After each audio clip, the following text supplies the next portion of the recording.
Magandang araw mga kababayan, narito ang pinakauling balita ngayong araw. Bistado na sangkot umano si Liza Tanasmags at Pangulong Ferdinand Cuting Jr. sa isang malakihang eskandalo sa Senado. Ayon sa mga ulat, silang itinuturong mastermind at protektor ng isang malawakang operasyon ng iligal na droga sa bansa. Isang insider mula sa Senado ang naglabas ng mga ebidensya na nagdidiin kina Liza Tanasmags at PBBM. Ayon sa kanya, matagal na raw itong plano ng dalawa upang makakuha ng malaking kita mula sa iligal na droga. Maraming senador ang nagulat at nabulabog sa mga revelasyon na ito at agad na nanawagan ng masusing imbestigasyon upang mapanagot ang mga sangkot sa anomalya. Kasalukuyan patuloy ang pag-uusisa ng Senado sa mga negasyon laban kina Liza at PBBM. Habang sinasagawa ang imbestigasyon, maring itinatanggi ng kampo ng mga Marcos ang kanilang pagkakasangkot at tinatawag na political attack ang mga paratang. Abangan natin ang mga susunod na mga pangyayari at kung paano matatapos ang kontrobersyang ito na uyumayanig sa pamahalaan. At yan nga ang balitang ating pagkakatutukan. Ngunit bago ang lahat, siguraduhin mag-subscribe at i-hit ang notification bell para sa patuloy na pagtutok sa mga silip ng bagong balita sa tunay na boses ng masa.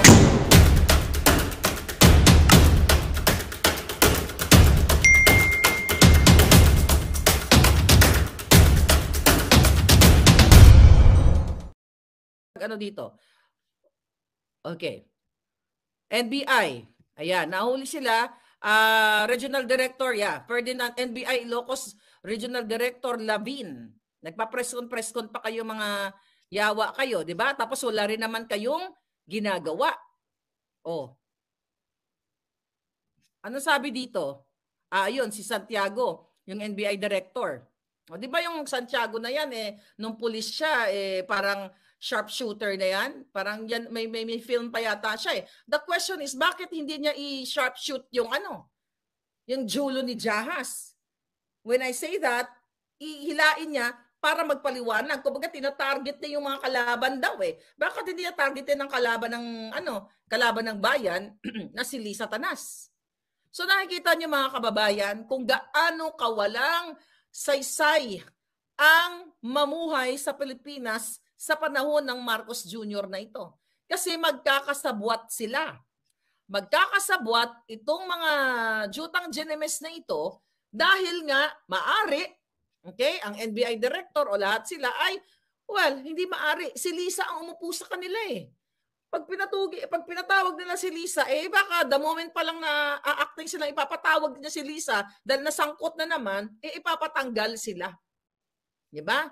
So sa dami ng kaso nito mga kababayan, at sabi ng NBI, itong nasasangkot na ito, na yun nga, JV Cruz, ay paulit-ulit na lang na inaaresto ng NBI. And for 20 years, ay ginagawa niya na itong kanyang mga aktibidades. Pero ang sabi, wala daw nagrereklamo. Ang question ko nga ganito walang nagrereklamo. Okay? Walang nagrereklamo, pero nalaman nila ng NBI kaya nagkaroon ng entrapment. Itong 7 na ito . So hindi maari na ito ay inano na ni Liza, yung tinraidor na or tinaksilan na. Di ba? Ganun yung mga ginawa niya sa mga supporter niya. Kapag matapos siya ng gamitin, itatapon ka na sa kung saan or ipapahuli ka. It's the same thing na ginawa kay Attorney Vic Rodriguez. It's the same thing na ginawa kay Attorney Glenn Chong. Di ba? So ganon na ganon. This is very Liza Smugs. So siguro pwede rin mangyari na tapos na ang kailangan ni Liza dito sa mga extortionist na ito at nakapag-intrega na siguro sa kanya. So possibly na, sige, i-entrap nyo na yan, ipahuli nyo na yan. Tapos na ang kailangan ko sa kanila. Posibleng ganon. Kaya nga dapat mayroong investigation, mayroong interrogation para i-check ang kanilang mga statement kung totoo ba. Kasi ang sinasabi ng NBI, nahuli daw nila yung, na-confiscate daw nila yung mga gadget. Ipaporensik pa daw, ganito, ganyan, ganyan. Sabi ko nga, baka may audio at may sex video pa si Liza Tanas doon, di natin alam. Paano malalaman ng taong bayan? Kung mismo ang ahensya ng gobyerno, mga kababayan, ay pinagtatakpan ito. 'Di ba? Kasi itong sinasabi ng nahuli na sila ay kasabwat ni Liza dahil ito ay gustong linisin ang mga pwesto ng gobyerno, yung mga appointee, mga appointed ni Pangulong Duterte, merong basihan. Why? Remember, February 2 this year, nung naglabas ng memo itong si Kuting Jr., ang gobyerno ni Kuting. Ang sabi dito sa memo, February 2, 2024, directed all presidential appointees, including those appointed by Marcos, to submit their updated personal data sheet and clearances from the Civil Service Commission, National Bureau of Investigation, Office of the Ombudsman, and Sandigan Bayan. So ito'y ginamit nila, ang memorandum na ito, na kunyari, para linisin ang mga mga appointees.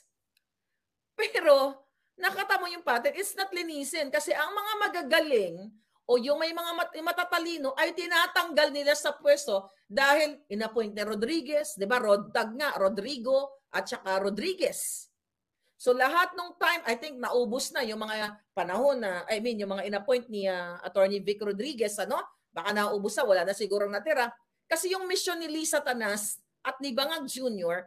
is talagang payabungin ang kriminal sa bayan natin.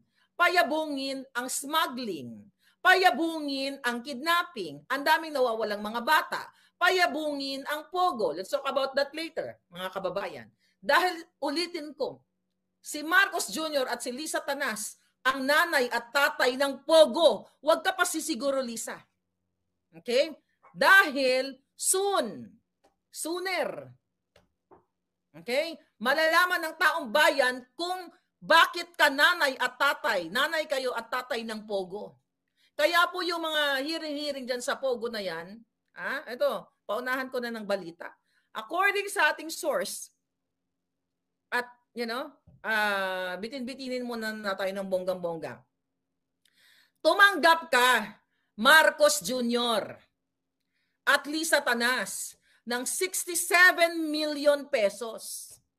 Diyan sa Pogo operator dito sa Pampanga. Kaya huwag kang magmaang-maangan. Ganito po kahinayupak ang gobyernong ito. Matapos nilang i-extract yung pera sa mga taong yun. Ako wala akong kinakampihan dyan sa Pogo kasi kung legal yan, which ginawa naman nilang illegal yan, go. Pero kung illegal, illegal yan, kailangan nilang managot. Pero ang sinasabi ko lang dito sa inyo, na si Lisa at si Bangag ay tumanggap ng 67 million sa Pogo operator. Kaya wag kang magmaang-maangan, jutang ginin na kayo. Mag-antay ka lang, akala mo. Antay-antay ka lang ng konti, Lisa, at ilalabas natin ang dapat ilabas patungkol dyan sa Pogo na yan. Kaya po sila ngayon nag-iingay dyan sa Congress at hinuhuli nila, again, yung mga Pogo-Pogo operators na yan na sinasabi nilang illegal. Yan yung ganti ni Lisa sa kabila ng pagbigay sa kanya ng pera. Ganyan katraidor, kataksil yung mga yan. At kasi gusto nilang mamamayagpag yung kanilang Pogo.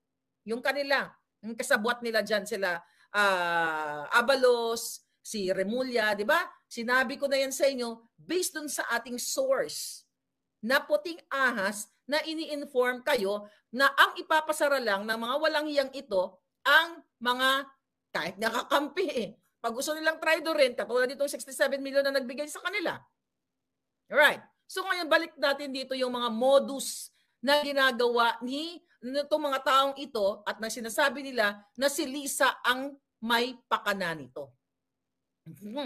Gusto talaga ni Lisa not linisin, lalong padugyutin ang mga ahensya ng gobyerno. Kasi when you say linisin, magaganda o mabubuting tao ang mga ipapalit. Pero the fact na based doon sa mga nahuli, nag-extort sila from 500 to 1 million per position. Maliit nga yan eh. 'Di ba? Yung doon sa Subic, ang laki ng hingian doon to I believe to 300 million kung tama yung recollection ko doon sa in-expose natin. 300 million ang singil doon sa pwesto na yon. Ayon sa ating source mga kababayan. So dito sa mga taong nahuli na talagang ang sabi nga nung NBI director na kesyo yung mga taong ito, mukhang maalam, magaling magsalita, tapos may mga nakasuot pa daw ng mga parang pang PSG. Kumbaga talagang well-coordinated and well-planned and well-organized na mga sindikato. And si Lisa magaling dyan. Kaya nga kung imbestigahan lang ng NBI, saan galing? Kung ako mag-iimbestiga dyan, pagsimula sa pagbili ng mga damit, ng mga uniform na ginagamit na PSG at may radyo pa daw, kung magagaling itong mga hinayupak na to kumpara sila sa Pilipino, doon pa lang saan binili itong radyo na ito? Saan binili yung uniforme na yan? Sabi ko naman sa inyo, I love watching forensic mga documentary. Yung mga damit na yan na sinusuot ng mga kriminal na nagpapanggap, okay, na sila ay mga tauhan ng Presidential Communications daw. Nagpapanggap, yun ang sabi ng balita. Madali lang yan hulihin. Sino ang nag-issue ng uniform na yan o ng kasuotan na yan? Di ba? Baka mamaya galing pa sa designer na scammer. O, pwedeng lahat yun. Alam nyo ba, kung kayo ay nanonood ng mga forensic investigation na yan, dito sa Amerika, kahit nahibla ng sinulid, pag nakita yan sa crime scene, kaya yan, dito yan sa Amerika, kaya yan malaman kung saan manufactured yung sinulid. Okay? Kasi may isa akong show, isang documentary ako napanood, crime yun, tapos nakita na, nadikit lang, doon sa maliit na hibla na yun, nadikit doon sa damit ng suspect. Hinanap yun hinanap kung saan ginawa, saan minamanufacture. I think somewhere in Florida, no? Nalaman kasi may mga batches ba. Alam mo, very fascinating kapag nanood ka ng mga ganon. So what I'm trying to say, kung itong Bureau of Internal Revenue, itong mga investigador na yan, kung ginagawa lang nilang trabaho, kaya pong hulihin kung totoo ang sinasabi ng itong mga 7 nahuli at yung 3 nung March, na si Lisa talaga ang kanilang boss. Magsimula, sabi ko nga, sa radyo. Sino yan? Baka galing sa may mga serial number yan. Yung mga uniforme nila, sino ang nag-issue sa kanila? Bakit sila nakakakuha ng PSG official uniform? At nagpapanggap sila na sila ay mga big time. Doon pa sila sa Okada na may mga nahuli. O, sino? At ang Okada ay what? Diyan si Lisa naglalasing. Diyan sa umiinom. At sabi ko nga, yung picture na hawak ko, na siya ay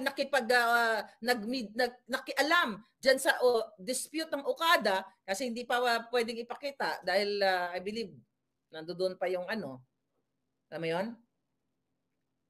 Yung nagbigay sa atin. But ganun pa man, mga kababayan, ulitin natin, kung talagang ang gobyerno ng bangag na ito ay gustong ma-solve ang mga kaso, itong mga bangag sa NBI, itong mga bangag sa PNP, mga bangag lahat sa Senado, madali lang pong damputin si Lisa Tanas Araneta. Pero ayaw nilang damputin kasi ayaw nga nilang paimbestigahan. Imagine nyo mga kababayan, more or less, ang gusto daw nilang linisin o dumihan na presidential appointees or appointments ay 6,000. Imagine mo kung kalahating milyon ang sisingil nila dyan, pinakamababa yon.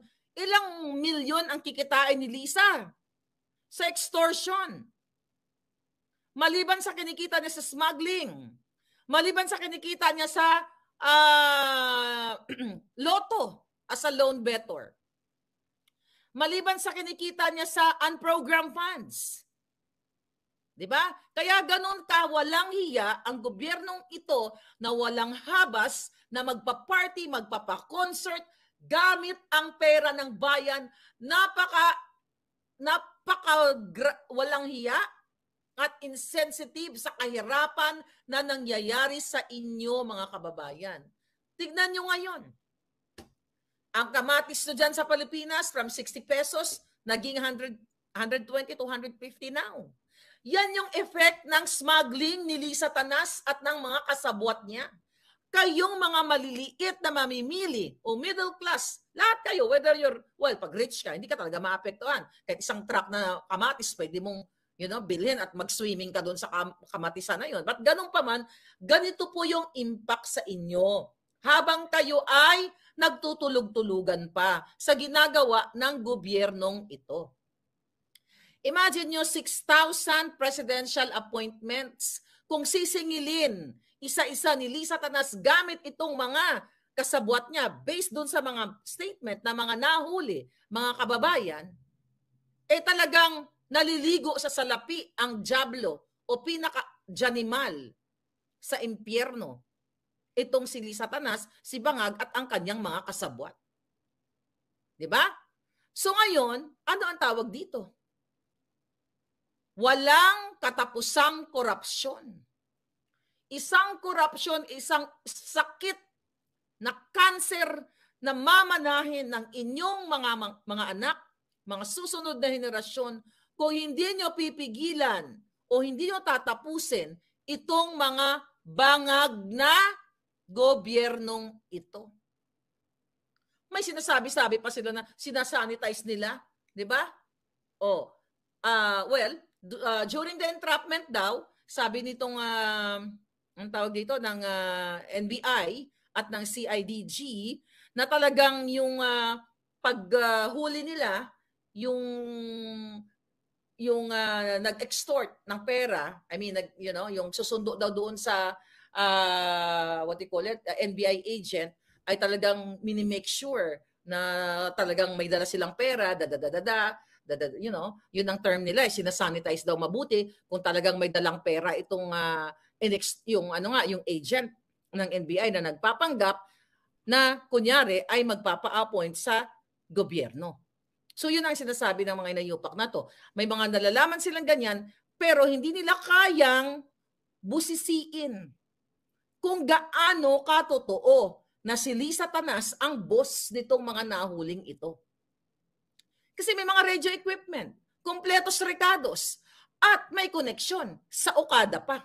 Sabi ko nga sa inyo, ang Okada, ang namamayagpag dyan, si Romualdez, si Lisa Tanas at ang gobyernong ito, meron silang porsyento dyan sa Okada.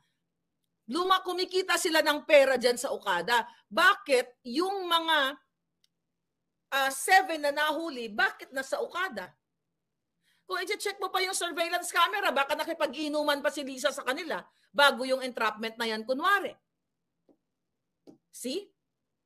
Gaano kagaling itong mga nahuli na ito na they can afford para magstay sa Okada. Kung sila po ay pipitsugin lang na mga extortionista, hindi yan makaka-afford na magbayad sa high-end hotel na yan. So dapat yun yung tinitignan ng ating NBI at ng PNP. So again, wala po tayong aasahan, kaya minumulat ko lang ang inyong kaisipan at gamitin ninyo. Palawakin ninyo inyong kaisipan kasi ang media, ang mainstream media, sabi ko halos lahat yan bayad na. Kailangan natin talagang palawakin. Bakit gagamitin ng 7 nahuli ang pangalan ni Lisa ng ganun-ganun na lang? At bakit sa Okada ang kanilang meeting place? Ganon kalakas itong pitong taong ito? Ihawak ni Lisa Tanas ang Okada. Hawak ni Tambalusos. Hawak ni Bangag ang Okada, mga kababayan. So dun pa lang, sabi ko nga, kailangan yung maging matalas. Matalas sa mga pangyayaring ito. Dahil ito ay pangbangag at walang katapusang extortion dito sa ating bayan. At kayo talaga ang kawawa. Imagine niyo mga Magandang balita ang hatid namin sa inyo ngayong araw. Sa pagtatapos ng aming balitaan, nagbigay kami ng mga mahalagang impormasyon. Maraming salamat sa pagtutok at pagsuporta sa aming programa. Huwag kalimutang manatili sa mga susunod na araw para sa mga bagong balita at mga kwento na dapat nating abangan. Mula sa Boses ng Masa, magandang araw Pilipinas!